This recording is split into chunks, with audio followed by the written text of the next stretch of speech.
Here we go, episode 81 uploaded, coming at you here on Horse Race Bets. Okay, obviously, we're all focused in on the next jewel of the Triple Crown. Coming up, Belmont Stakes, June the 7th, run at a mile and a quarter on the track at Saratoga. It's amazing how my mood or enthusiasm for this race has completely changed, right? Right after journalism pulled off his incredible turn of foot to win the Preakness, I was even talking to a couple of friends. I was saying, oh my God, look at these really cool horses. It's going to be a great matchup. The Belmont is going to be crazy.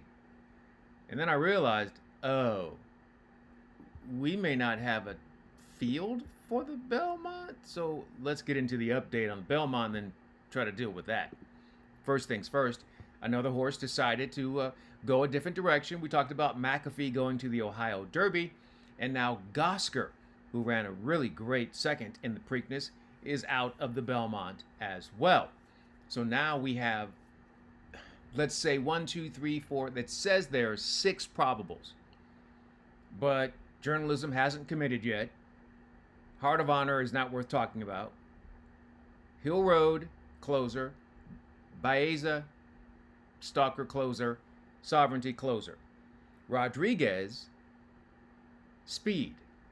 But anytime you have a horse with foot issues, you really can't count on them to be ready to go. So I don't even know if Rodriguez is going to be ready to go. So now, the situation that is plaguing the Belmont is because of your top 3 contenders, right? Hill Road doesn't figure in this. But because of Sovereignty, because of journalism, because of Baeza, now we don't really have trainers who want to put their horses in that race. So the question, does anybody want to run against Sovereignty and journalism? That's a good question. So where can we find runners to go into this race? The first place you look, obviously, would be Kentucky Derby runners, right?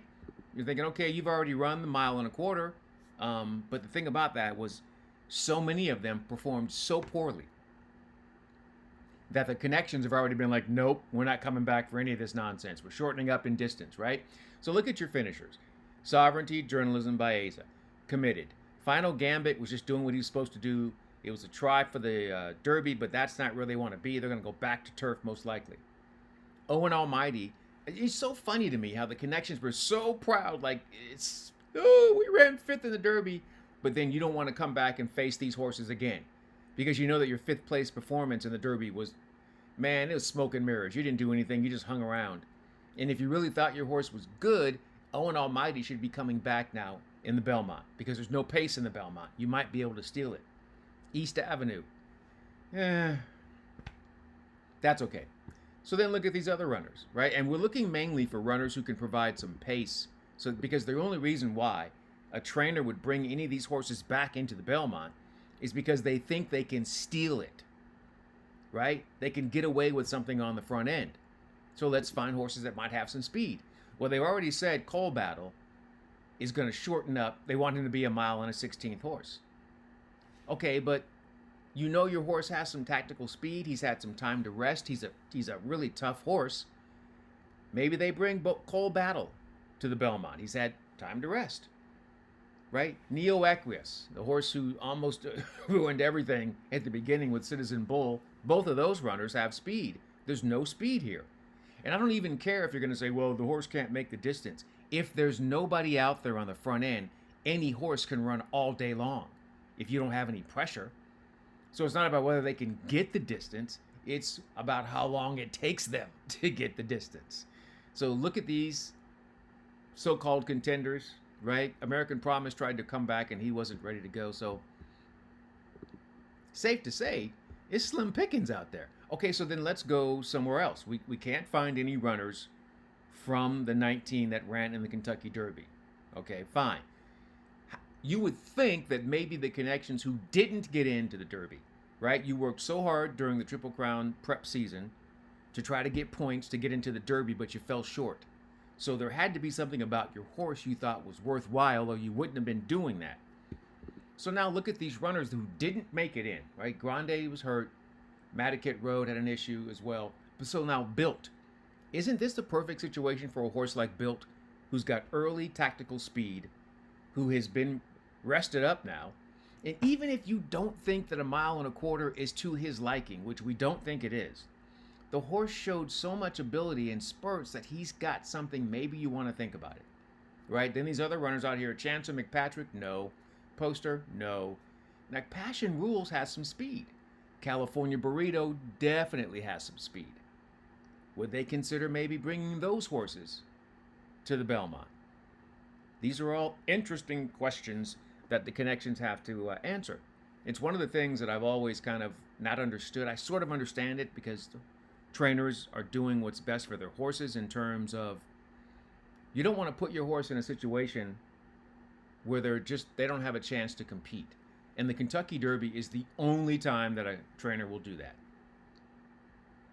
But if they've shown you that they really can't handle that level of competition, I can understand trainers not bringing a horse back, especially to deal with the likes of Journalism, Baeza, and Sovereignty, who have now shown in consecutive races that they are for real. So it's like when we have super horses, right? Like a Flightline, where nobody wants to run against the horse because the horse is so good.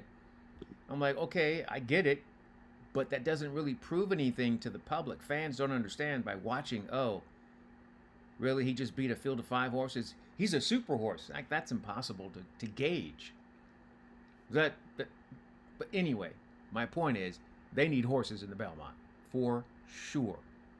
We've got about 2.5 weeks for some folks to step up and make this a race worth more than just a matchup between 2 horses who need pace to run at.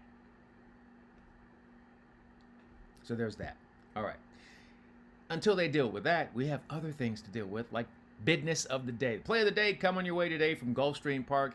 You know I really, really love turf racing, so I always try to find a turf race to make the play of the day, and that's what we're going to do here, this card, at Gulfstream Park. So race number 8, 7.5 furlongs on the turf course. Decent-sized field of runners, and even with the smaller field of 8 runners, there's enough speed in here to set it up for my pick. Really like the 6, Stroke of Midnight. 10-1 on the morning line. And here's the thing. These horses are in a starter allowance race. Many of them have not earned their 3rd victory of their career. Many of them have not won a race in a while. So I feel like Stroke of Midnight is going to benefit from getting back to the turf. Horse was able to break the maiden on the turf course at Ellis Park, making a nice move from off the pace, and always consistently makes the move from off the pace and closes, whether on the synthetic or on the turf. I said there's some pace in the race, and got a rider that I think does a great job and you get value. Lionel Reyes does awesome work at Gulfstream Park. He's winning around 13 to 15%, but he's getting great ROI. So that's one of those riders that we talk about. You know, I only gave you 5 the other day, but you got to have riders at every single track, at every circuit where you feel like the rider is under the radar and you get enhanced value from that rider, yet you get the same ride you're getting from the top riders. Lionel Reyes is that guy, especially on the turf course. So there we go. We'll go with our selection there. Race number 8, Gulfstream Park. The number 6 horse, Stroke of Midnight. Morning line 10-1. Lowest we'll get is 6-1. Seriously. So that's great value to really help us get some money going into the weekend. I'm kind of excited about the card in Southern California at Santa Anita on Saturday. Cowbreds, and it's 5 stakes races, and it's not huge fields, but it's competitive enough, and I just like when they give the Cowbreds a little time to shine. So we'll be talking about playing that pick 5, and maybe even the pick 6 at Santa Anita coming up for Saturday's action. But that's going to do it for the Thursday show. In the meantime, in between time, and until next time, we'll see you here on Horse Race Bets. Good luck and enjoy whatever you're into.